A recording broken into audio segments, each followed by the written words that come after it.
దేవుని వాక్యం చదువుకుని శ్రద్ధగా మరి మాటలు ఆలోచించాలని ప్రభు తెలియజేస్తూ యోహాను సువార్త 5వ అధ్యాయం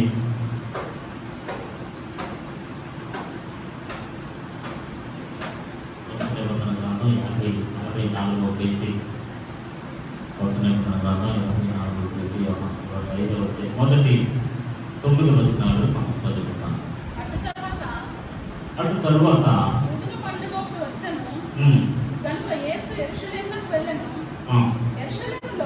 యెరూషలేములో గొర్రెల ద్వారము దగ్గర హెబ్రీ భాషలో బెతస్దా అనబడిన ఒక కోనేరు కలదు. దానికి 5 మండపములు కలవు. ఆయా సమయములకు దేవదూత కోనేటిలోకి దిగి నీళ్లు కదిలించుట కలదు. ఆ నీళ్లు కదిలింపబడిన పిమ్మట మొట్టమొదటిగా ఎవరైతే ఆ కదిలించబడినప్పుడు దిగుతారో వాడు ఎలాంటి వ్యాధిగ్రస్తులైనా సరే బాగుపడను. కనుక ఆ మండపములలో రోగులు, గుడ్డివారు, కుంటివారు, ఓచకాలు చేతులు గలవారు గుంపులు గుంపులుగా పడి ఉన్నారు. అక్కడ ఈరోజు మనం నేర్చుకోవాల్సిన మంచి విషయాన్ని అక్కడ వచ్చాం. అక్కడ 38 సంవత్సరాల నుండి వ్యాధి గల ఒక మనుషుడుండెను. యేసు వాడు పడి ఉండుట చూచి వాడు అప్పటికి బహుకాలము నుండి ఆ స్థితిలో ఉన్నాడని ఎరిగి తెలుసుకుని స్వస్థపడగోరుచున్నావా అని వాడిని అడుగగా ఆ రోగి అయ్యా నీళ్లు కదిలించబడుతున్నప్పుడు ఎవరైనా వచ్చి నన్ను కోనేటిలో దించుతారేమో అని నాకు ఎవరు లేరు కనుక మరి అప్పుడు నేను వెళ్ళే లోపల ఇంకొకరు వచ్చి నాకంటే ముందుగా దిగుతున్నాడు. ఆయనకు ఉత్తరం ఇచ్చాను, యేసు నీవు లేచి పరుపెత్తుకుని నడుమున వాడితో చెప్పగా వెంటనే వాడు స్వస్థత నుండి పరుపెత్తుకుని నడిచెను. ఆమేన్. హల్లెలూయా, హల్లెలూయా. 38 సంవత్సరాలుగా శ్రద్ధగా ఇప్పుడు నా వైపు చూస్తూ వినండి. ఇంకెప్పుడు మీరేమి బైబిల్ చూడద్దు, మీకు చాలా మంది అర్థమైపోయింది కాబట్టి శ్రద్ధగా కొన్ని విషయాలు ఆ వింటే మనం వాక్యం విని ప్రార్థన చేసుకుంటాం. దేవునికి స్తోత్రం కలుగుతుంది. 38 సంవత్సరాలుగా ఒక వ్యక్తి ఒక భారాన్ని మోసుకున్నాడు. Is carrying some burden. అది రోగ సంబంధమైన భారము, శరీర సంబంధమైన భారము, మానసికమైన భారము. చూడండి, ఏదైనా ఒక బరువును మనం మోస్తుంటే అది ఎంత కష్టంగా ఉంటుందండి. ఆ భారం మోసేవారికి తప్ప ఎవరికి తెలియదు. కుటుంబ భారం కావచ్చు, లేదా ఉద్యోగ భారం కావచ్చు, లేకపోతే ఇప్పుడు ఈ సహోదరుడు చెప్తున్నట్లుగా 38 సంవత్సరాలుగా భరిస్తున్న రోగ భారం కావచ్చు. ఇట్స్ లైక్ ఎ బర్డెన్, చాలా భారంతో కూడింది. సో ఇప్పుడు ఈ సహోదరుడు 38 సంవత్సరాలుగా ఆ భారాన్ని మోస్తున్నాడు. ఆమేన్. హల్లెలూయా, హల్లెలూయా. జనరల్గా మనం కూడా ఏదో ఒక భారాన్ని మోస్తూ ఉంటాం. ఏదో ఒక భారం మన మీద ఉంటా ఉంటుంది. అది కుటుంబ భారం కావచ్చు, పిల్లల భారం కావచ్చు, భవిష్యత్ భారం కావచ్చు. ఏదో ఒక భారం మనల్ని వెంటాడుతూ ఉంటుంది. అదేవిధంగా ఇక్కడ ఒక సహోదరుడు ఉన్నాడట. ఆ సహోదరుడు నడవలేని స్థితిలో ఉండి 38 సంవత్సరాలుగా ఒక విపరీతమైన భారాన్ని అతను భరిస్తూ మోస్తూ ఉన్నాడు. మనం కొన్నిసార్లు ఆలోచించినట్లయితే కొన్ని భారాలు, కొన్ని సమస్యలు, కొన్ని ఇబ్బందులు మన జీవితానికి మేలు చేస్తూ ఉంటాయి. అందుకని ఇంగ్లీష్లో good problem will lead to a good person అని ఉంటుంది. ఒక మంచి సమస్య ఒక మంచి వ్యక్తి దగ్గర నడిపిస్తుంది. ఇప్పుడు ఈ వ్యక్తికి ఒక సమస్య వచ్చింది. సమస్య వచ్చినా పర్లేదు, ఆ సమస్య యేసు వచ్చి దర్శించేలా చేసింది. ఆమేన్, హల్లెలూయా. ఒక మంచి సమస్య, లేకపోతే అది మేబీ అతను భారంగా అనిపించవచ్చు కానీ, అతనికి కష్టంగా అనిపించవచ్చు కానీ, అతనికి మేలైన సమస్యే. ఎందుకంటే ఆ మేలైన సమస్య మేలు చేసే దేవుని ఎందుకు నడిపించింది. ఆమేన్, హల్లెలూయా, హల్లెలూయా. కాబట్టి దేవుని ద్వారా మనం చాలా సార్లు వీటిని వెంబడించవచ్చు, లేదా వారి దగ్గరికి వీళ్ళ దగ్గరికి వెళ్ళొచ్చు. కానీ ఏదైతే, ఏ సమస్య అయితే, ఏ భారం అయితే యేసు యొద్దకు నడిపిస్తుందో ఆ భారం మన జీవితంలో మంచిదే, ఆ సమస్య మన జీవితంలో మంచిదే, ఆ బలహీనత మన జీవితంలో మంచిదే. ఆమేన్, హల్లెలూయా. 38 సంవత్సరాలుగా బాధపడుతున్న ఈ సహోదరుడు దేవుడు దర్శించే విధానంలోకి వచ్చాడు. దేవుడే స్వయంగా స్వస్థపరిచే దేవుడే తన యొద్దకు వచ్చి ప్రశ్నించి అడిగి స్వస్థపరిచే స్థితికి వెళ్ళిపోయాడు. కాబట్టి మన జీవితంలో వచ్చిన సమస్య తన మేలు కొరకైన భావించాలి. దేవుడికి స్తోత్రం కలుగునుగాక. హల్లెలూయా.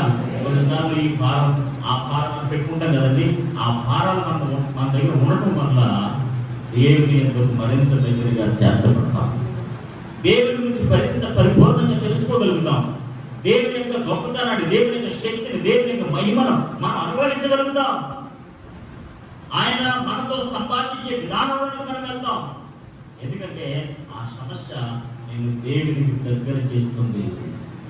ఈరోజు హాస్పిటల్లో ఉండి ఎంతమంది ప్రార్థన చేస్తారో, ఎప్పుడు చేయడం కూడా చాలా ఉన్నతమైన ప్రార్థన చేసి ఉంటారు. ఈ సమస్యలు బట్టి ఇబ్బంది గట్టి కరోనా మంచిదే నువ్వు దేవుడి దగ్గర చేర్చడానికి. హల్లెలూయా, హల్లెలూయా. ఈ సమస్యలు మంచివే నేను మరింతగా దేవుని పట్ల నమ్మకం కలిగి ఉండడానికి, నీ విశ్వాసానికి అభివృద్ధి పరచుకోవడానికి, నువ్వు దేవుని పట్ల పరిపూర్ణమైన విశ్వాసం కలిగి ఉండడానికి ఇది ఒక మంచి సమస్యగా భావించాలి. దేవునికి స్తోత్రం కలుగునుగాక. ఇక్కడ చూసినట్లయితే యేసు ప్రభువు యెరూషలేములో గొర్రెల ద్వారము దగ్గర హెబ్రీ భాషలో బెతెస్దా అనబడిన ఒక కోనేరు కలదు. బెతెస్దా అనగా హౌస్ ఆఫ్ కంపాషన్, కనికరము కలిగిన గృహము, భయ కలిగిన గృహము, కృప కలిగిన గృహము. సో ఇప్పుడు కోనేరుకి ఏ పేరు ఉందట? బెతెస్దా అని కోనేరు కలదు. దానికి ఎన్ని ఉన్నాయంటే మండపాలు? 5 మండపాలు ఉన్నాయి. ఇక్కడ మనం చూసినట్లయితే ఈ మండపం గురించి మనం మాట్లాడుకుంటే అది యాక్చువల్గా ఒక వ్యాపార సంబంధమైన కోనేరు. అది ఇక్కడ ఆ విషయాన్ని ఇక్కడ పొందుపరచలేదు. కానీ ఎవరైతే స్పీడ్గా ఉంటారో అక్కడ కోనేరు దగ్గర వాళ్ళు స్వస్థత పొందుకుంటారు. ఎందుకంటే కలిసినప్పుడు ఎవరు స్పీడ్గా వెళ్తే వాళ్ళే స్వస్థత పొందుకుంటారు. ఎవరైతే స్లోగా అడ్డుకుపోతారో వాళ్ళు వెళ్ళి అక్కడ స్నానం చేయొచ్చు, స్విమ్మింగ్ పూల్గా వాడుకోవచ్చు, ఎలాగైనా వాడుకోవచ్చు. మేబీ అక్కడ చాలా మంది అక్కడ ఉన్నారట, గుంపులుగా ఉన్నారట. మేబీ అక్కడ ఏదైనా ఒక వ్యాపారం చేసుకోవచ్చు, వ్యాపారం చేసుకున్న వాళ్ళు వ్యాపారం చేసుకోవచ్చు, స్పీడ్గా ఉన్న వాళ్ళు స్వస్థ పొందుకోవచ్చు, స్లోగా ఉన్న వాళ్ళు అక్కడ స్నానాలు చేసుకోవచ్చు. బలవంతులు అయితే దాన్ని పట్టించుకోవాలి, ఎందుకంటే వాళ్ళు ఆరోగ్యంగా ఉంటారు కాబట్టి వాళ్ళు ఆ కోనేటి దగ్గరికి వెళ్ళాల్సిన సమస్య లేదు. ఎందుకంటే హెల్తీ, మనకు అవసరం లేదు కోనేటి దగ్గరికి వెళ్ళాల్సిన పరిస్థితి లేదు, ఇవేమీ లేవు. ముఖ్యంగా ఊరి దగ్గరికి అప్పుడప్పుడు దేవదూత వస్తాడు. ఆమేన్, హల్లెలూయా, హల్లెలూయా. ఇది చాలా వినడానికి చాలా ఆశ్చర్యంగా కనపడుతుంది. కొత్త నిబంధన కాలంలో కూడా ఒక కోనేటి దగ్గర ఒక దేవదూత గారు వచ్చి కదిపి వెళ్ళిపోతున్నప్పుడు ఎవరు ముందుగా దిగితే వాళ్ళు స్వస్థ పొందుకుంటారనే సందర్భం కానీ సంఘటన కానీ చాలా ఆశ్చర్యంగా ఉండొచ్చు. మేబీ యెరూషలేములో లేక ఆ దేశంలో ఉండే వాళ్ళందరూ కూడా ఇశ్రాయేలు ప్రజలుగా దేవుడు వాగ్దానం పొందుకున్న ప్రజలు.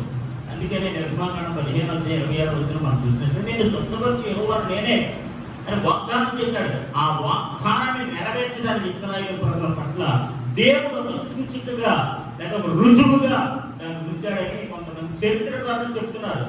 మేబీ ఆ కోనేటి యొక్క గొప్పతనం ఏంటంటే దేవుడు స్వస్థపరిచే దేవుడు అనే రుజువు చేయడానికి, ఆధారాలు ఉండడానికి మాత్రమే అప్పుడప్పుడు దేవతలు వచ్చి అది కలిపి అక్కడ ఎవరైతే, లేకపోతే కదపడం అంటే వచ్చినాటే ఏదో అలా కదపడం కాదండి, దేవుని యొక్క మహిమను ఉంచడం. ఆమేన్. దేవతలు వచ్చి అక్కడ దేవుని మహిమనిచ్చేదట. ఎప్పుడైతే దేవుని యొక్క మహిమను, దేవుని యొక్క శక్తిని, దేవుని యొక్క ప్రభావాన్ని అక్కడ ఉంచి వెళ్తుందో, ఎవరైతే ముందుగా వెళ్తారో వాళ్ళు స్వస్థ పొందుకునేవారు. సో దేవతతో వచ్చి కనపడం అంటే మామూలుగా కనిపేసి వెళ్ళడం కాదు, దేవుని యొక్క మహిమను విడిచిపెట్టి వెళ్ళటము. హల్లెలూయా. యేసు ప్రభు వారికి అది దర్శించే స్థలముగా మారిపోయింది. దేవునికి స్తోత్రం కలుగును గాక.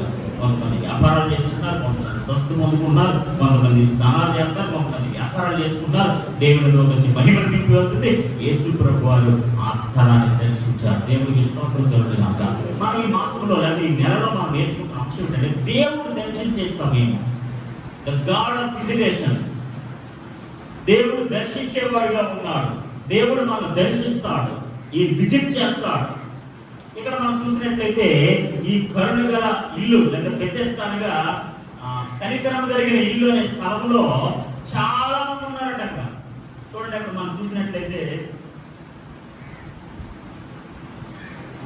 4వ వచనంలో మొదట ఎవరు దిగిన వాడు కనుక మండపంలో రోగులు, కుంటివారు, మోసకాలు చేతులు గలవారు గుంపులు గుంపులుగా కలిగి ఉంటుంది.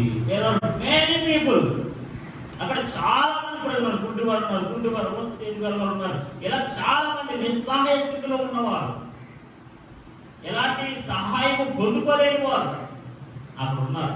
వాళ్ళందరికీ ఉన్న ఒకే ఒక నిరీక్షణ ఏంటంటే తెలుసా అండి, ఏమైనా వస్తుంది, ఆ నీళ్లు కలుగుతుంది, ఎవరైతే వెళ్ళి మొదలు దిగుతారో వాళ్ళు స్వస్థత పొందుకుంటారు, లేకపోతే విడుదల పొందుకుంటారు అనే ఒక గొప్ప నమ్మకంతో, ఆశతో, ఆశాభావంతో, నిరీక్షణతో పడుతున్నారు. They were living with hope. వాళ్ళు ఉన్న వారందరూ కూడా గొప్ప నిరీక్షణతో బతుకుతున్నారు. వారు గుడ్డివారు కావచ్చు, ఓచకాలు చేయగల వారు అంటే ఎవరైనా కావచ్చు, వారు బలహీనులు కావచ్చు, విడిచిపెట్టబడిన వారు కావచ్చు, ఎవరో సహాయం చేయని వారికి కావచ్చు. కానీ they were living with one hope. ఒక నిరీక్షణతో వారు బ్రతుకుతున్నారు, ఒక ఆశతో బ్రతుకుతున్నారు, ఒక ఆశాభావంతో జీవిస్తున్నారు. ఏంటో తెలుసా, వన్స్ అపాన్ టైం, ఒకనొక కాలంలో, ఒకనొక సమయంలో దేవునితో వస్తుంది. ఈరోజు దేవుని బిడ్డలారా, లివ్ విత్ హోప్. నిరీక్షణతో బ్రతకండి. నీకంటూ దేవుడు దర్శించే సమయం ఒకటి వస్తుంది. ఆయన మహిమను విడిచిపెట్టే సమయం వస్తుంది. ఆయన నిన్ను దర్శించి, నిన్ను అభిషేకించి, నీ కార్యాన్ని చక్కబెట్టే సమయం వస్తుంది. నిరీక్షణతో అక్కడే వేచి ఉండండి. ఆమేన్. హల్లెలూయా, హల్లెలూయా. దేవుడు వస్తుంది డెఫినెట్గా. ఏదో ఒక సమయం వస్తుంది. ఆ నీటిని కలిపి ఆ మహిమను అక్కడ విడిచిపెట్టి వెళ్తుంది. వాళ్ళు అక్కడే చూస్తారట. They were waiting over there. ఎక్కడికి వెళ్ళిపోవడం లేదు. గుంపులుగా అక్కడే ఉండిపోతున్నారు. ఎందుకంటే ఏదో ఒక ఆశ, ఏదో ఒక నిరీక్షణ, ఏదో ఒక ఆధారం, ఏదో ఒక ధైర్యం. మేము స్వస్థపరుచుకుని వెనక్కి వెళ్తాం. దేవుడు మమ్మల్ని స్వస్థపరుస్తాడు. మేము ఆరోగ్యవంతులుగా మళ్ళీ మా గృహానికి వెళ్తాం. ఈ భయంకరమైన దినాల్లో మనం కూడా అలాంటి నిరీక్షణతో ఉండాలి. ఆమేన్. హాస్పిటల్లో ఉన్నా, ఇంట్లో ఉన్నా, ఎక్కడున్నా సరే లివ్ విత్ హోప్. నిరీక్షణతో బ్రతకండి. ఉన్నతమైన ఆరోగ్య వ్యవస్థను ఊహించుకోండి. మీ ద్వారా దేవుడు చేయించుకోబోతున్న ఉన్నతమైన కార్యాలను మీరు నెమరు వేసుకోండి. ప్రతి ఒక్కరు కూడా అక్కడ ఉన్నవాడు చూడండి, అందరూ గుడ్డివారట, మోసకాలు కలిగి ఉన్నట్టు. అలాంటి వాళ్ళే గొప్ప నిరీక్షణగా అక్కడ ఉన్నారు. నిరీక్షణ కలిగిన మనం, వాక్యాన్ని ఎరిగిన మనం, నిరంతరము దేవుని సన్నిధిలో సహవాసం చేస్తున్న మనం ఇంకెంత ఉన్నతంగా నిరీక్షణ కలిగి ఉండాలి, ఇంకెంతగా ధైర్యవంతులుగా మనం ఉండాలో ఒకసారి దేవుని వాక్యం మరొకసారి మనం ప్రోత్సహిస్తుంది. దేవునికి స్తోత్రం కలుగును గాక. హల్లెలూయా, హల్లెలూయా. నిరీక్షణ కోల్పోవద్దు, ధైర్యాన్ని కోల్పోవద్దు, మీ ఆశాభావాన్ని విడిచిపెట్టద్దు. నువ్వు ఏ ఆశ అయితే కలిగి ఉన్నావో, ఏ ఆశతో వస్తున్నావో, ఏ ఆశతో అయితే ప్రయాణం మొదలు పెట్టావో, ఏ గమ్యానికి చేరుకోవాలని నీ ఆధ్యాత్మిక ప్రయాణాన్ని ప్రారంభించావో, మధ్యలో ఎక్కడ నిరీక్షణ కోల్పోవద్దు. నీ ఆశ భావాన్ని ఎక్కడ విడిచిపెట్టద్దు. వీళ్ళు ఎలాగైతే అక్కడ కూర్చొని ఉన్నారో మనం కూడా దేవుని దగ్గర ఉండాలి. ఆమేన్. హల్లెలూయా, హల్లెలూయా. దోదగడంతో మనకి ఏం తెలుసు? దోదగారు గురించి సమయం మనకి ఏం తెలుసు? మనం అలా పోతారా, మనం ఇలా పోతారా, వస్తే వస్తుంది, లేకపోతే లేదు అని ఎవ్వరూ ఏ విధంగా మాట్లాడుకోలేదు. చూసినట్లయితే 5వ వచనంలో అక్కడ ఎంతమంది గుంపులుగా ఉన్న ప్రజల మధ్యలో 38 సంవత్సరాల నుండి వ్యాధి గల ఒక మనుషుడు అక్కడ ఉన్నాడు. దేవునికి స్తోత్రం కలుగుగా. ఈ వ్యక్తే మన టార్గెట్ ఈరోజు. 38 సంవత్సరాలు ఇస్ నాట్ ఈజీ నెంబర్. అదేమీ తేలికైన సంఖ్య కాదు. 1 సంవత్సరం కాదు, 6 నెలలు కాదు, 3 నెలలు కాదు. 38 సంవత్సరాలుగా ఒకే స్థలంలో ఉండిపోయాడట, ఒకే స్థితిలో ఉండిపోయాడట, ఒకే పరిస్థితిలో ఉండిపోయాడట, ఒకే భారంతో ఉండిపోయాడట, ఒకే దుఃఖంతో ఉండిపోయాడట, ఒకే వేదనతో ఉండిపోయాడట, ఒకే కన్నీటి దుఃఖంతో మునిగిపోతున్నాడట. Not a single day, not a single year, it's almost 38 years. 38 years. ఒక వ్యక్తి 38 సంవత్సరాలుగా ఒక స్థితిలో పడి ఉన్నాడంటే ఎవరు చూస్తారండి? ఎవరు పట్టించుకుంటారండి? వారి రోజు ఎవరు ఎవరు పట్టించుకుంటున్నాం? గవర్నమెంట్ అలా పట్టించుకోరు. సొంత భార్య కానీ సొంత పిల్లలు కానీ మీకు కరోనా వచ్చిందని తెలిస్తే మీకు అంత శత్రువుతో కూడా ఉంటారు. అంతే కదా. ఎవరు పట్టించుకోరు, ఎవరు మనం లెక్క చేయరు, ఎవరు మనం దగ్గరికి రాడు, ఎవరు మనం పలకరించరు. అందుకే నేను ముందే చెప్పాను, ద విజిటేషన్ ఆఫ్ గాడ్. దేవుడు మనల్ని దర్శిస్తాడు, దేవుడు వచ్చి పలకరిస్తాడు. మన సులువైన భాషలో చెప్పుకోవాలంటే ఆయన వచ్చి మనం పలకరిస్తాడట. అబ్రహామును పలకరించాడట, ఇస్సాకును పలకరించాడు, యాకోబును పలకరించాడట. దేవర్ మెనీ ఇన్ ద బైబిల్. బైబిల్లో చాలా మంది భక్తులను ఆయన వచ్చి పలకరించాడు. అందుకని డివైన్ విజిటేషన్ ఆఫ్ గాడ్ అన్నారు, దైవికమైన పలకరింపు. ఇక్కడ 38 సంవత్సరాలుగా ఒక వ్యక్తి వ్యాధితో కదలలేక మెదలలేక అక్కడే పడి ఉన్నాడు. ఆమేన్, హల్లెలూయా. తన యొక్క బాధని అక్కడ చెప్పుకుంటున్నాడు. చూడండి 7వ వచనం. ఆ రోగి, అయ్యా నీళ్లు కదిలించబడుతున్నప్పుడు నన్ను కోనేటిలోనికి తెచ్చడానికి నాకు ఎవ్వరూ లేరండి. గనుక నేను వెళ్ళే లోపల మళ్ళీ ఇంకొక నుంచి వెళ్ళిపోతున్నాను. ఆమేన్, హల్లెలూయా. ఇక్కడ మనం నేర్చుకోవాల్సిన విషయం ఏంటో తెలుసా? ఆ దేవదూత గారు వచ్చి తన మహిమను విడిచిపెట్టి వెళ్తున్నప్పుడు, తన శక్తిని విడిచిపెట్టి వెళ్తున్నప్పుడు ఎవరైనా నాకు సహాయం చేస్తారేమో అని వెయిటింగ్ ఫర్ 38 years, 38 సంవత్సరాలుగా ఎవరైనా నాకు సహాయం చేస్తారేమో, ఏ స్నేహితుడైనా నా దగ్గరికి వస్తాడేమో అని ఎదురు చూస్తున్నాను. 38 సంవత్సరాలుగా నేను ఎలా ఉన్నానని పలకరించేవాడు లేడు, ఏం చేస్తానో అని పలకరించిన లేడు. నీ కోసం నేను సహాయం చేస్తున్నాను, నీ సహాయం చేస్తాను, దేవదూత గారు వచ్చినప్పుడు నిన్ను ముందుగా తీసుకెళ్ళి అక్కడ దింపుతాను అని ఎవరైనా వచ్చి అక్కడ పక్షంగా నిలబడి మాట్లాడేవాడు లేడు. అట్లీస్ట్ సంవత్సరానికి ఒకసారి మాత్రం దొరకారు, సంవత్సరానికి ఒకసారి 2 సార్లు అంతే. 38 సంవత్సరాలు అక్కడే ఒక వ్యక్తి పడున్నాడు. దేవదూత కూడా పట్టించుకోలేదు. అయ్యో ఈ దేవదూత గారు నా పాప ఈ వ్యక్తి నాకు ట్రీట్మెంట్గా వచ్చు, దానికి ట్రీట్మెంట్ ఒక కనబడుతున్నట్టు మనకి పదే ఒక మొహం మనకు కనబడుతున్నాను, మనం రిజిస్టర్ అయిపోతుంది కదా. మొహం అడుగుతాం కదా, ఏంటంటే మీరు పదే వస్తున్నారు, ఏంటి మీ సమస్య?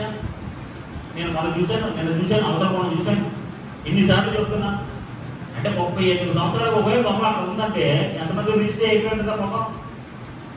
దేవుడి బిడ్డ ఒక ఆధ్యాత్మిక సత్యం ఇక్కడ మనం గుర్తుపెట్టుకోలేదు తెలుసా?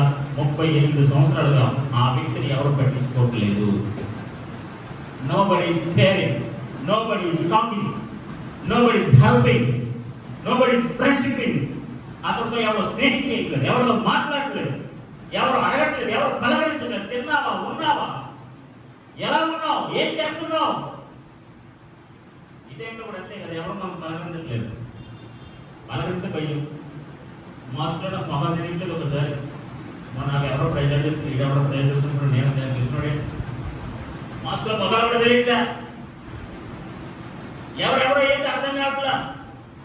పలకరింపులు లేవు, పరిచయాలు లేవు, విజిటింగ్లు లేవు,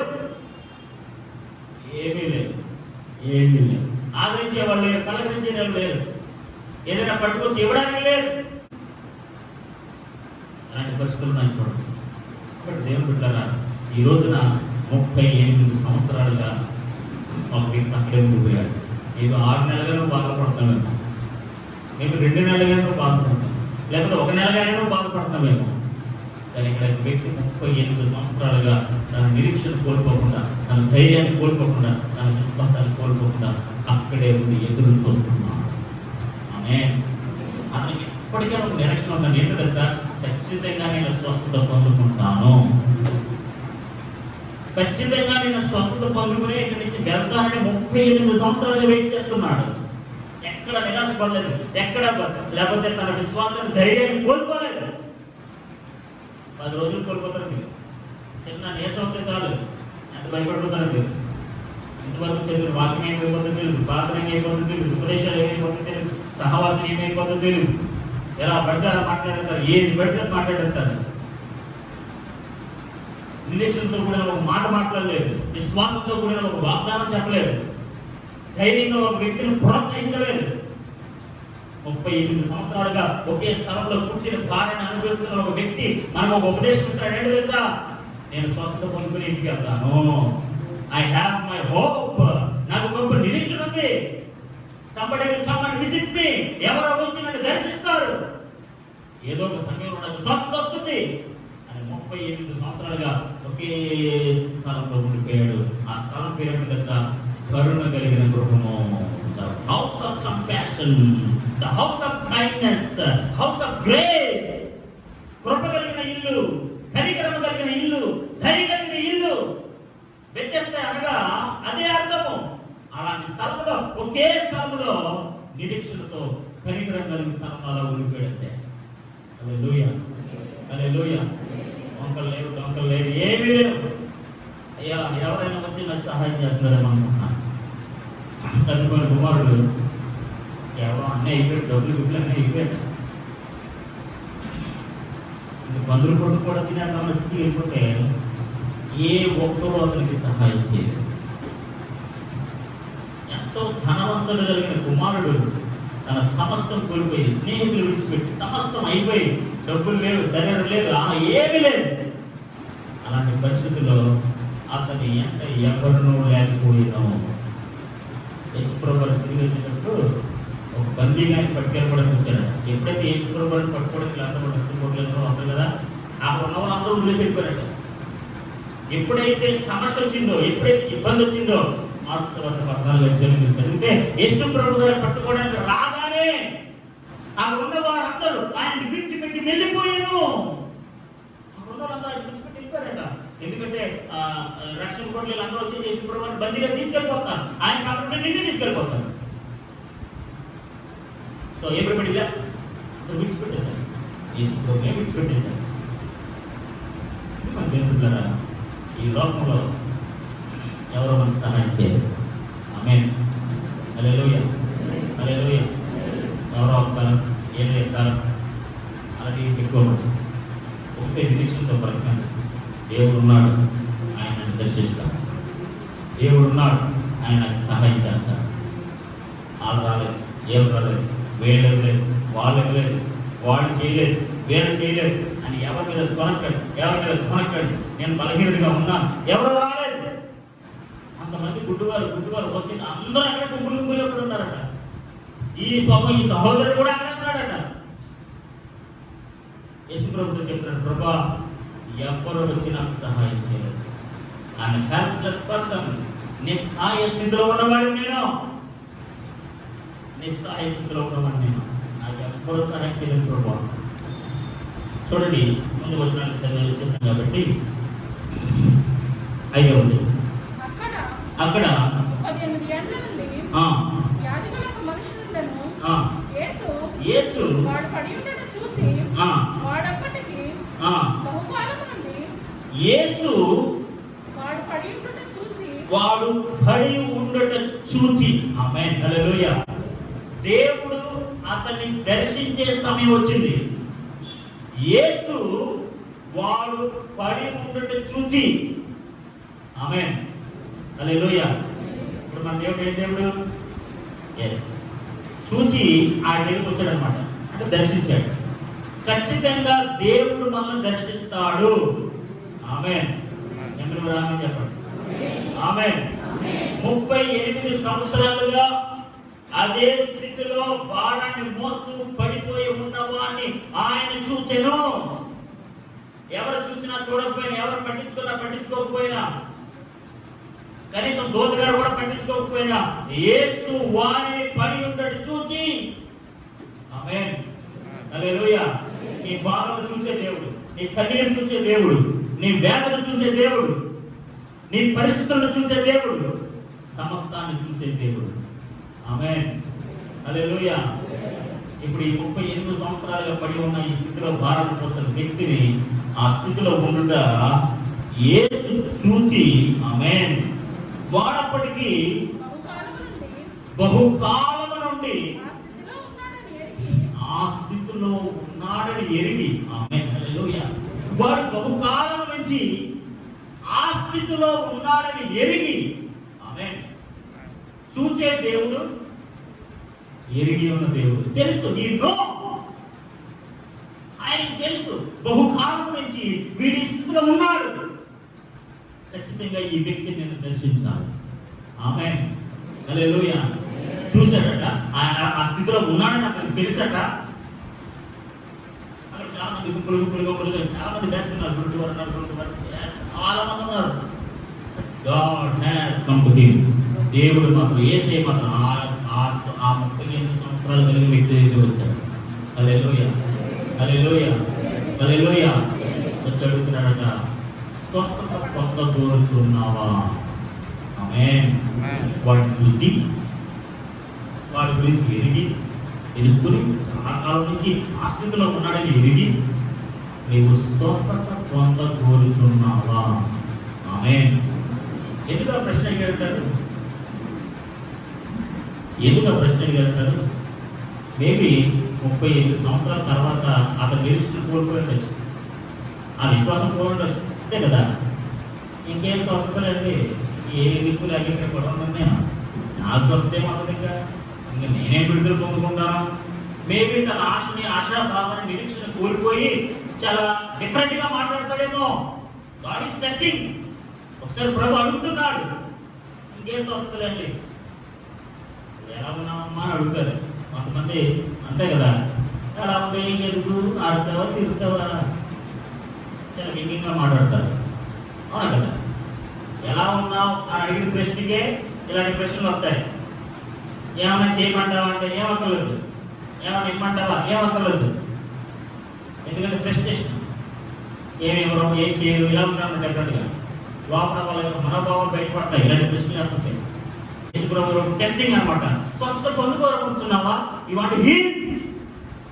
వాడి రెస్పాన్స్ ఏంటి? అది ఏమంటాడు మనవాడు? ప్రభా, నువ్వు మన నీ పరిస్థితులు ఉన్నా మరి నువ్వే ఏదో చేయంటాడా?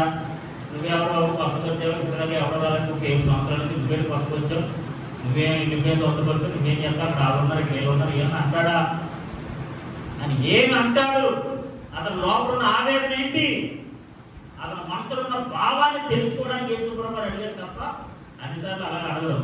ఆమేన్, హల్లెలూయా. అతనికి ఇంకా నిరీక్షణ ఉందా లేదా, అతనికి ఆశాభావంతో బతుకుతున్నాడా లేదా, దేవుని పట్ల పరిపూర్ణమైన విశ్వాసం ఉందా లేదా, దేవుడి కోనేటి ఉంచాడంటే స్వస్థత కోనేటిగా ఉంచాడు కాబట్టి ఖచ్చితంగా నేను స్వస్థత పొందుకుంటానని విశ్వాసంతో ఉన్నాడా లేదా అని ప్రశ్నించడానికి, తన మనోభావాన్ని, తన హృదయ ఆలోచన తెలుసుకోవడానికి యేసుప్రభువు ఆ ప్రశ్న అడిగారు. దేవుడికి స్తోత్రం కలుగునుగాక.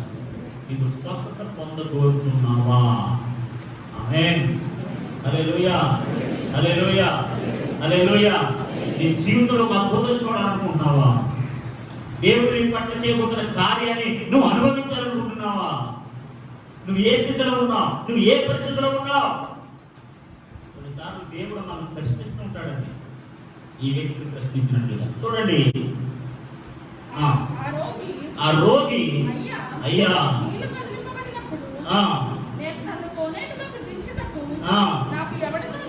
ఎవరు లేరు సార్, నన్ను కోనేటిలో దించడానికి ఎవ్వరు లేరు సార్, కనుక నేను వద్దామనుకునే లోపు ఎవరో వస్తారు, ఎవరో దిగిపోతారు, వాళ్ళందరూ స్వస్థత పొందుకుంటారు. నాకు స్వస్థత పొందుకోవాలని ఉంది. నిజంగా ఆ దేవత దగ్గర వచ్చి ఆ నీటిని కలుపుతున్నప్పుడు అందరికంటే ముందుగా నేనే వెళ్ళిపోవాలని ఉంది. లేదు, నోబడీ ఈస్ హెల్పింగ్. ఎవరు నాకు సహాయం చేయట్లేదు. ఇప్పుడు మీరే వచ్చి అడుగుతున్నారు, మీరు స్వస్థ పొందుకుంటామని అడుగుతున్నారు. నిజంగా స్వస్థ పొందుకోవాలని ఉందండి. నీళ్ళు కదిలించబడటం నేనే ముందుగా వెళ్ళాలని ఉందండి. ఎవరైనా వచ్చి నాకు సహాయం చేస్తే ఆ సహాయం కూడా ఆ కదిలింపబడుతున్నప్పుడు వెళ్ళి I want to heal myself, నేను స్వస్థ పొందుకోవాలనుకున్నానండి. తన భావాన్ని అతనికి వ్యక్తపరుస్తున్నాడు. దేవుడికి స్తోత్రం కలుగుగాక. తన హృదయ ఆశల ఆలోచన నిరీక్షణ అర్థం చేసిన యేసయ్య వెంటనే నీ పొరుపెట్టుకున్నాడు. అయ్యా హల్లెలూయా, హల్లెలూయా, హల్లెలూయా. చూడండి, యేసు నువ్వు లేచి, ఆమేన్, హల్లెలూయా, నువ్వు లే. గొప్ప మాట అండి. 38 సంవత్సరాలుగా ఒకే స్థలంలో కూర్చుని పోయిన వ్యక్తికి దేవుడిస్తున్న మొట్టమొదటి మాట ఏంటో తెలుసా? Take my strength and get up. నా శక్తిని పొందుకుని లేచి నిలబడు. ఆమేన్. నిలబడమని చెప్పిన దేవుడు నిలబడడానికి శక్తి కూడా. ఆమేన్, హల్లెలూయా, హల్లెలూయా. నిలబడమని చెప్పిన దేవుడు నిలబడడానికి శక్తి కూడా. Definitely will give the strength to stand up. 38 సంవత్సరాలుగా బాధపడుతున్న వ్యక్తి ఒకేసారిగా లేచి నిలబడ్డాడు. దేవుడికి స్తోత్రం కలుగుగా. దేవుని బిడ్డ ఏ స్థితిలో పడిపోయినా సరే దేవుడిని నిలబెట్టినగా తన శక్తి ఇచ్చి, తన ఆత్మ ఇచ్చి, తన అభిషేకం ఇచ్చి, నువ్వు ఏ స్థితిలో పడిపోయినా, ఫైనాన్షియల్గా పడిపోయినా, ఫిజికల్గా పడిపోయినా, ఎమోషనల్గా పడిపోయినా, వ్యాపారంలో పడిపోయినా, ఉద్యోగంలో పడిపోయినా, ఏ పరిస్థితుల్లో పడిపోయినా, ద విజిటేషన్ ఆఫ్ గాడ్, దేవుడిని దర్శించినప్పుడు, దేవుడిని పలకరించడానికి వచ్చినప్పుడు, దేవుడిని అడిగినప్పుడు ఖచ్చితంగా నీవు పడిపోయిన స్థితిలోంచి దేవుడు నేను నిలబెట్టినగా. ఆమేన్, ఆమేన్, ఆమేన్. దేవుడు ఖచ్చితంగా మనం లేచి నిలబడమంటాడు. 38 సంవత్సరాలలో లేచి నిలబడ్డాడు. మనం లేచి నిలబడలేమండి. ఈ పడిపోయిన స్థితిలోంచి దేవుడు మళ్ళీ నేను నిలబడ్డా. దేవుడు మళ్ళీ తిరిగి అంటే ఆరోగ్యాన్ని ఇవ్వడా? నువ్వు కోల్పోయిన సమస్తాన్ని మళ్ళీ తిరిగి నీకు జీవితంలో రప్పించడా? నిలబడమని చెప్పిన దేవుడు నిలబడడానికి కూడా శక్తిని ఇస్తాడు. ఆమేన్, హల్లెలూయా, హల్లెలూయా. 38 సంవత్సరాలుగా ఒక్క వ్యక్తి పలకరించలేదండి. తన దుఃఖాన్ని పంచుకునేవాడు లేరు. తనలో ఉన్న ఆవేదన బాధను అడిగేవాడు లేదు. ఎరా బాబు, ఇక్కడ ఎందుకు ఉన్నావు? ఎన్ని సంవత్సరాలు ఉన్నావు? తిన్నావా? ఉన్నావా? ఏంటి నీ ఊరేంటి, నీ పల్లెటూరేంటి అని అడిగి పలకరించే నాదులు లేడు. అలాంటిది 38 సంవత్సరాలు ఒక వ్యక్తి వచ్చి, 38 సంవత్సరాల తర్వాత ఒక వ్యక్తి వచ్చి పలకరిస్తున్నాడు. నువ్వు స్వస్థం అనుకుంటావా అని అడుగుతున్నాడు. ఇవాడు గడ నువ్వు లేచి నిలబడతావా? You want to restore back your life? తిరిగి నీ పూర్వ వైభవానికి, నూతన జీవితంలోకి వెళ్ళాలనుకుంటున్నావా? అడుగుతుంటే సార్ నిజంగా అలాగే ఉంటుంది సార్, ఎవరైనా వచ్చి సహాయం చేస్తారని చూస్తున్నాం సార్, ఎవరు రావట్లేదు సార్. ఒక లైఫ్ 38 సంవత్సరాలు మీరే ఫస్ట్ టైం వచ్చినట్టు అడుగుతున్నాను sir. Yes, I want to give. నేను స్వస్థత పొందుకోవాలనుకుంటున్నాను. హల్లెలూయా, హల్లెలూయా. దేవుని బిడ్డ, మనం నేర్చుకుంటున్న ఆధ్యాత్మిక సత్యం ఏంటో తెలుసా? నువ్వు ఎన్ని సంవత్సరాలుగా పడిపోయి ఉన్నా సరే దేవుడు నిలబడతాడు. ఆమేన్, హల్లెలూయా, హల్లెలూయా. ఆయన దర్శించే సమయం వస్తుంది. ఆయన నేను పలకరించే సమయం వస్తుంది. నీ స్థితిని మారుస్తాను, నిన్ను స్వస్థపరుస్తాను, నిన్ను లేవనెత్తుతాను అని వచ్చి అడిగే రోజు వస్తుంది. ఆ రోజు కోసం ఎదురు చూడాలి. నిరీక్షణ కోల్పోకుండా, ధైర్యం కోల్పోకుండా, నీ చుట్టుపక్కల ఉన్న పరిస్థితులన్నింటినీ బట్టి నువ్వు అధైర్యపడకుండా నిరీక్షణతో, ధైర్యంతో అక్కడే నువ్వు ఉండగలిగితే, అక్కడే నువ్వు నిలబడగలిగితే ఒక రోజు దేవుడు నేను నిలబడతాను. హల్లెలూయా, హల్లెలూయా. చూడండి, నువ్వు లేచి నీ బరుపెత్తుకుని నడుమని వాడితో చెప్పగా వెంటనే వాడు స్వస్థత నుండి బరుపెత్తుకుని నడిచి వెళ్ళాడు. దేవుని స్తోత్రం కలుగుతాం. హల్లెలూయా. వెంటనే స్వస్థత పొందుకుని బరుపెట్టేసుకుని నడుచుకుంటూ వెళ్ళిపోయాడు. దేవుని స్తోత్రం కలుగుతాం. హల్లెలూయా, హల్లెలూయా. ఇక్కడ నేను 5 పాయింట్లు రాసుకున్నాను. 5 విషయాలు మీకు చెప్పేసి ప్రార్థన చేస్తాను. 38 సంవత్సరాలుగా అనుభవిస్తున్న సమస్య ఎగిరిపోయింది. ఎప్పుడో దశ దేవుడు దర్శించినప్పుడు. ఆమేన్, ఎప్పుడైతే దేవుడు దర్శిస్తాడో, ఎప్పుడైతే దేవుడు విజిట్ చేస్తాడో, అది ఎన్ని సంవత్సరాల నుంచి ఉన్న సమస్య అయినా సరే ఎగిరిపోతుంది, ఎక్స్పైర్ అయిపోతుంది, దాని నుంచి కనపడదు అయిపోతుంది. అంటే దేవుడికి స్తోత్రం కలుగుగా. ఇంకో తెలుసా, దేవుడు ఆ గుంపులోంచి బయటకు తీసుకొచ్చాడు. అక్కడ ఏ గుంపులు ఉన్నాయి? గుంపువారు, గుంపువారు, అందరూ ఉన్నారట. ఇప్పుడు ఆ గుంపులో ఉన్నాడు ఈయన. ఎవరో ఈ 38 సంవత్సరాలు బాధపడుతున్న వ్యక్తి.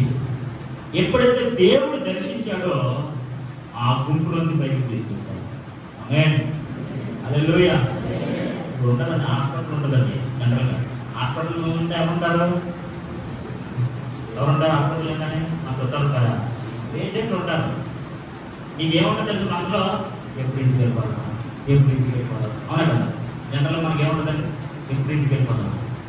దేవుడు దర్శిస్తే ఆ గుంపులో చుట్టి తీసుకుంటాడు. ఆమేన్, హల్లెలూయా. అంతమంది పేషెంట్ల మధ్యలోంచి సింగిల్ ఆఫ్టర్ ద క్రౌడ్, అంతమంది జనం వచ్చి దేవుడు అతను బయటకు తీసుకొచ్చాడు. దేవుడికి స్తోత్రం కలుగుగా. ఎప్పుడైతే దేవుడు దర్శిస్తాడో 38 సంవత్సరాల నుంచి ఉన్న సమస్య ఎగిరిపోతుంది. ఎప్పుడు దేవుడు దర్శిస్తాడో ఆ గుంపు నుంచి నేను బయటకు తీసుకొస్తాడు. ఎప్పుడు దేవుడు దర్శిస్తాడో ఒక కొత్త నూతనమైన జీవితాన్ని అనుసరిస్తాడు. కొత్త గృహాన్ని కొరకు కడతాడు, కొత్త జీవితాన్ని ప్రసాదిస్తాడు. దేవుడికి స్తోత్రం కలుగుగా. హల్లెలూయా. నేను ఏం రాస్తున్నాడు? Move to new place and establish a new house.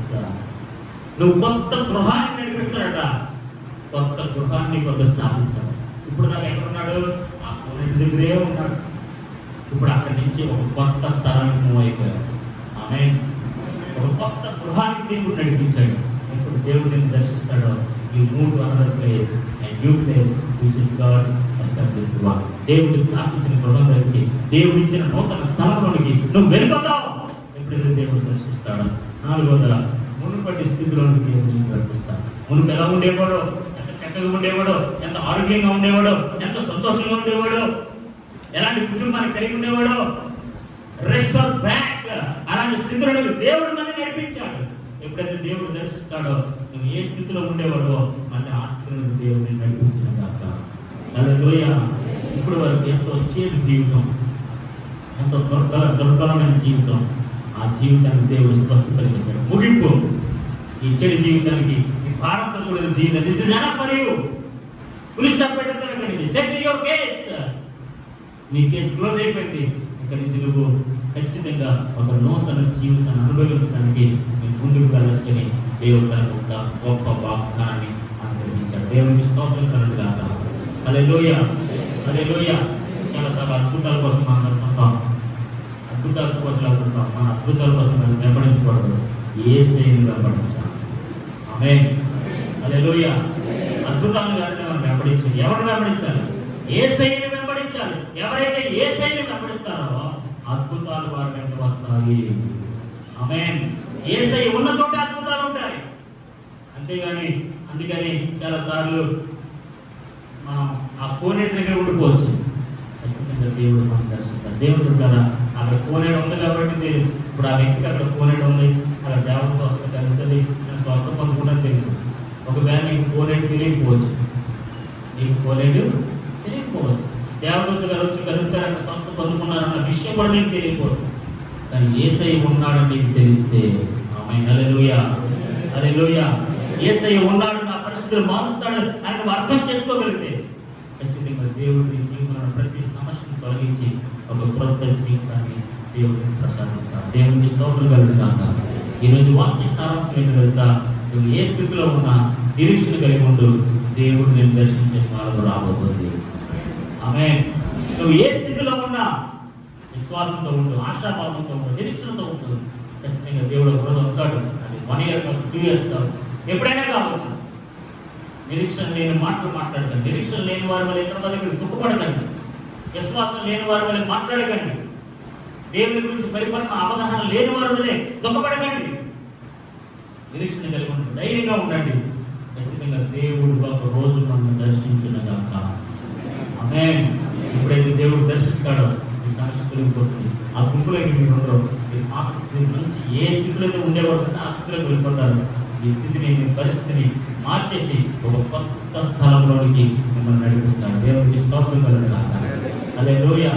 సర్వశక్తి గల దేవుడు మీరు ఏ స్థితిలో పడిపోయి ఉన్నా ఆయన దర్శించి మిమ్మల్ని లేవనెత్తి తన కార్యాలను పట్ల జరిగించుగాక. ఒకరికి ప్రార్థన చేసుకుందాం. ప్రభువానికి స్తోత్రం, స్తోత్రం, స్తోత్రం, స్తోత్రం. పరిశుద్ధుడానికి స్తోత్రం. అందరూ ఒక మాట ప్రార్థన చేయండి. ప్రభువా, నేను ఏ స్థితిలో పడి ఉన్నాను, నేను సమస్త ఎరిగిన దేవుడు ప్రభువా. ఒక మాట ప్రార్థన చేయండి. నేను ఏ స్థితిలో పడి ఉన్నా దేవుడు నేను నిలబెట్టే సమయం రాబోతుంది. దేవుడు నేను శక్తి ఇచ్చి, దేవుడు తన శక్తి ఇచ్చి, తన ఆత్మ ఇచ్చి, తన అభిషేకించి, తన కృపించి నేను నిలబెట్టే సమయం రాబోతుంది. నేను దర్శించే సమయం రాబోతుంది. దేవుడు బిడ్డ, నిరీక్షణ కోల్పోవద్దు, విశ్వాసాన్ని కోల్పోవద్దు, నీ ఆశా భావాన్ని విడిచిపెట్టద్దు. దేవుడు నేను దర్శించే సమయం రాబోతుంది. 38 సంవత్సరాలుగా అక్కడే పడి ఉన్న ఒక సహోదరుని దేవుడు దర్శించాడు. దేవుడు అతన్ని చూశాడు. దేవుడు అతన్ని పలకరించాడు. నువ్వు స్వస్థత పొందగలుగుతున్నావా అని అడిగాడు. అలాంటి రోజులు, అలాంటి పరిస్థితులు నీ జీవితంలో రాబోతున్నాయి. దేవుడు నిన్ను దర్శించబోతున్నాడు. దేవుడు నిన్ను పలకరించబోతున్నాడు. నీ స్థితిని మార్చబోతున్నాడు. నీ పరిస్థితిని మార్చబోతున్నాడు. ఒక కొత్త అనుభవాలను నడిపించబోతున్నాడు. ఒక కొత్త స్థలంలోకి నుండి తీసుకెళ్ళబోతున్నాడు. ఆ భయంకరమైన గుంపు నుంచి నేను విడిపించబోతున్నాడు. హల్లెలూయా, హల్లెలూయా, హల్లెలూయా. ప్రభువా, నన్ను దర్శించయ్యా. ప్రభువా, నన్ను దర్శించయ్యా. అందరూ ఒక మాట ప్రార్థన చేద్దాం. ప్రభువా, నన్ను దర్శించయ్యా. అనేక సంవత్సరాలుగా నేను ఈ భారం నేను మోస్తున్నాను ప్రభువా. ఈ అవమానం నేను మోస్తున్నాను ప్రభువా. నాకు ఎవరు సహాయం చేయలేదు ప్రభువా. ఎవరు మాకు సహాయం చేయలేదు ప్రభా. అందరూ మమ్మల్ని విడిచిపెట్టారు ప్రభా. Lord, please come and visit our house. మా గృహాన్ని దర్శించండి ప్రభా. మమ్మల్ని దర్శించండి ప్రభా. మా పరిస్థితులను దర్శించండి ప్రభా. మా స్థితిని దర్శించండి దేవా. మేము పడిపోయి ఉన్నాం ప్రభా. సహోదరి, నువ్వు ఏ స్థితిలో పడిపోయి ఉన్నా సరే దేవుడిని నిలబెట్టబోతున్నాడు. ఆ నిలబెట్టడానికి ఆయన నేను దర్శించబోతున్నాడు. నిలబెట్టబోతున్నాడు. నిలబెట్టబోతున్నాడు. విశ్వాసంతో ఉండండి. నిరీక్షణ కలిగి ఉండండి. ధైర్యంగా ఉండండి. God is going to visit you. దేవుడు నిన్ను దర్శించిన కాక చెప్తాను గట్టి నామే చెప్తాను. దేవుడు నిన్ను దర్శించిన కాక, దేవుడు నిన్ను దర్శించిన కాక, నిన్ను స్థితిని మార్చిన కాక, నిన్ను లేవనెత్తును కాక, ఈ పట్ల ఉన్నతమైన కార్యములు జరిగించిన కాక. హల్లెలూయా, హల్లెలూయా. దేవుడు మనం దర్శించినట్టుగా చప్పట్లు కొట్టి ప్రభువుని ఆరాధిద్దాం. Lord please visit us. Lord please visit us. Lord please visit us. 38 సంవత్సరాలుగా ఆయన అదే స్థితిలో పడి ఉన్న వ్యక్తిని మీరు దర్శించినట్టుగా మమ్మల్ని దర్శించండి. ఈ దినము ఎవరు ఏ స్థితిలో పడిపోయి ఉన్నారో ప్రభు విజిట్ చేయండి. వారందరినీ దర్శించండి. దర్శించండి. సహోదరుని దర్శించండి. సహోదరుని దర్శించండి. ఎవరు దుఃఖంలో ఉన్నారు, ఎవరు వ్యాధుల్లో ఉన్నారు, ఎవరు కన్నీటిలో ఉన్నారు, మీరు దర్శించండి ప్రభు. దర్శించండి ప్రభు. దర్శించండి ప్రభు. పలకరించండి ప్రభు. వారిని జ్ఞాపకం చేసుకోండి ప్రభు. వారిని చూడండి ప్రభు.